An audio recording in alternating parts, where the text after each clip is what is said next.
Right, hello and welcome back. This one we're going to be looking at now is a flueless gas fire. Now, on this particular time, we are going to be doing a service on a flueless gas fire. As you can see, there's at the top there. When you work on this appliance, first things that you check is what are your various readings, how many kilowatts they are, and what the burner pressures should be. And then also you would look at the room size. This particular fire needs 30 meters cubed. So you would check the room volume, and if it is over that, then the fire can be installed. If it is under that, it cannot be installed. You then quickly check the installation. You can see the gas is on, you check the pipe run, and you note any defects that you see. Bring it right round, and then you also make sure the restrictor elbow is open and fully working. And then around there you can see there would be some screws there, so you would take this cover away. So just bear with me. Take that cover off. Once the cover's off, what you would do is follow the rest of the manufacturer's instructions on servicing. The first thing it'll say is take this glass front off.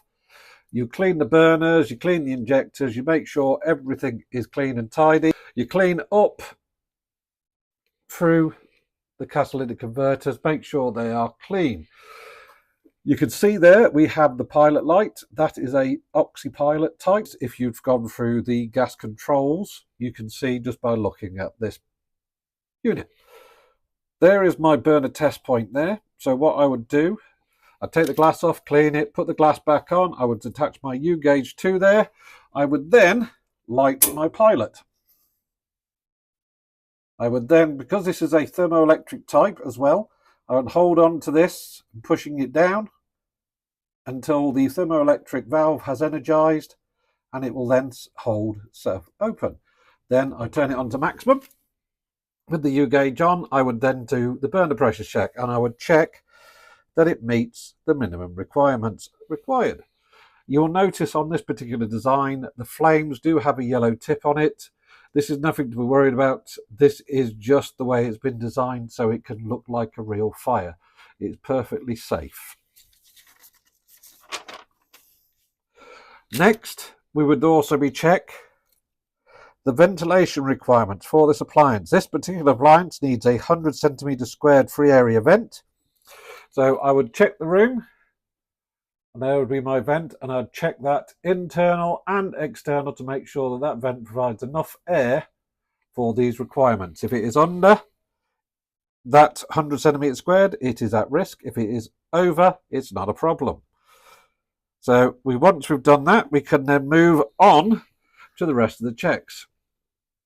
So, whilst the U gauge is still on, one of the first tests we could do is the thermoelectric valve test. So we turn that off and we time it for 60 seconds, and we are listening for a click. Now the click will come from this end here because there's the thermoelectric valve. That's where the thermocouple goes to. So if we just listen.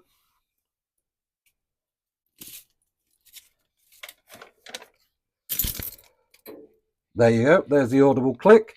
That tells me that is done. And then with the U gauge on, what you can quickly do is just do that. If the U gauge blips, the thermoelectric valve is letting by. If it doesn't move, that's perfectly fine. So again, we can turn that back off. Now we can take the U gauge off, put the test point back on, and then we relight the appliance and we bubble test anything that we've disturbed. Right, where are we? So we would be following the service procedures. So whilst we're doing this, because it's a service, we don't need to do a tightness test, but we would do a gas rate check. So we'd do the gas rate. This one is a metric meter, so we would use the metric meter method of working it out. So we light the appliance again. Sometimes it'll light, sometimes it won't. Right, there we go. We light the appliance again, do the count of 10 again, whilst pushing it in. Once it's done, we light it onto maximum, and then we take the first reading off that meter. We will time it for 2 minutes, which works out as 120 seconds. We wait until though we get a full number. If you're lucky, when you get to the 120 seconds, you'll stop. You can take your second reading. If you're not lucky, then you wait until you get a whole number and then you stop your stopwatch. And that is so you might get 125 seconds, and you can work out your gas rate using that as part of your timesing. Again, we leave that running to let it warm up whilst we're doing that. So we then can do the sums for the gas rate. We check again that it meets the manufacturer's requirements down here. And then we can move on to the next bit.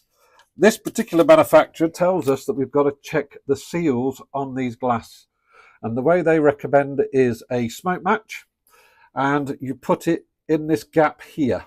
Just on this little gap here. So this combustion chamber will fill with smoke. And if you see any smoke coming out from any of these seals, it has failed the spillage test. If it holds and just all comes out of the catalytic converters, it's perfectly fine. It's all safe. So once we've done that, we can still keep this on, and then we have to do a performance test. Now with the performance test, you must remember to use the correct probes. So let's see, where did I put my probes?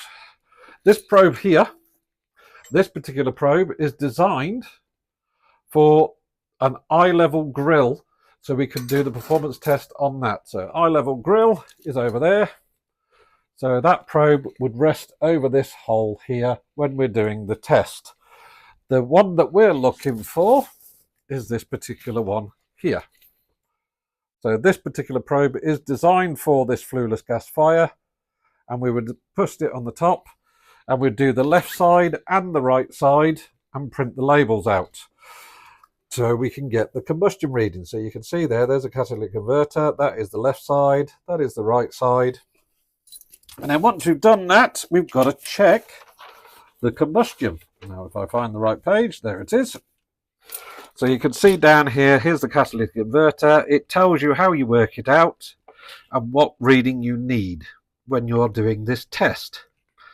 So you can see all of them equations, all that down there. But the main thing is that one there. If it does not exceed 0.0015 on your readings, this appliance is perfectly safe. If it goes over that, you will then have to redo your service and make sure everything is clean and work out what is making the readings wrong. It could be the catalytic converters are damaged, or it could be they've done their hours of service. You as an engineer would have to work that one out. Or it could be the vent was undersized and it's not getting enough air, or the room was undersized and it's not getting enough air. So that is basically your service on a flueless gas fire, this particular type of one, which was this make. So this one is a focus point. If you're happy with that, I hope it helps. And if all else fails, I'll catch you in the next video. And if you do have any questions, just drop me a comment and I'll answer them as soon as I can. Thank you very much. Bye.